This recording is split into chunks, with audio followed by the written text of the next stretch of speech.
A first mortgage is an initial mortgage loan for a property. One party to a contract needed to provide the other with first mortgages, but failed to perform. The other party failed to perform too, leading to a suit for breach of contract and a performance in court, in Monroe Street Properties versus Carpenter.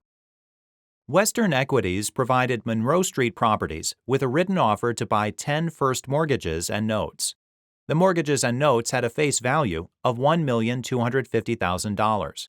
Under Western's offer, Union Title Company needed to verify that the mortgages were valid first mortgages, and Monroe would purchase title insurance for the properties.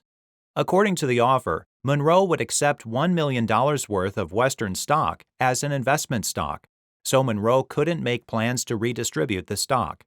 Monroe accepted the offer. Pursuant to the contract, Western needed to have its stock listed on the American Stock Exchange. In compliance with the contract, the parties opened an escrow account with the Union Title Company. An escrow account is an account held by a neutral third party. The escrow agreement required Monroe and Western to comply with the other terms and conditions of their agreement on or before Western stock was listed on the American Stock Exchange. Western stock appeared on the American Stock Exchange by June 29, 1962. But Monroe didn't deposit 10 valid first mortgages into the escrow account, and Western didn't deposit its stock.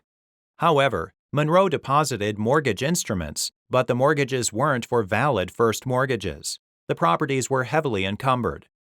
After making the deposit, Monroe sent Western a demand, seeking the deposit of the stock in the escrow account. Western didn't deposit the stock. Monroe sued Orville Carpenter, Western's trustee, for breach of contract. Carpenter filed a motion for summary judgment. Monroe opposed the motion with affidavits. These affidavits showed that Monroe didn't have the money to pay off the encumbrances on the properties. So Monroe couldn't deliver valid first mortgages and buy title insurance without hypothecating Western stock to raise the needed funds. Hypothecate refers to pledging something to secure a loan without delivering the item. But Western didn't deposit the stock, so Monroe couldn't hypothecate the stock and had no way to obtain the money. Carpenter's summary judgment filings didn't contradict Monroe's affidavits regarding the availability of funds for Monroe to perform. Monroe didn't have the means or ability to perform on the contract and was unable to supply the first mortgages and insurance unless Western performed first by depositing the stock. Monroe didn't perform or tender performance, so Western wasn't in breach of contract. The court granted Carpenter's motion. Monroe appealed, arguing there was a genuine issue of material fact on whether Monroe could have delivered first mortgages during the contract's life.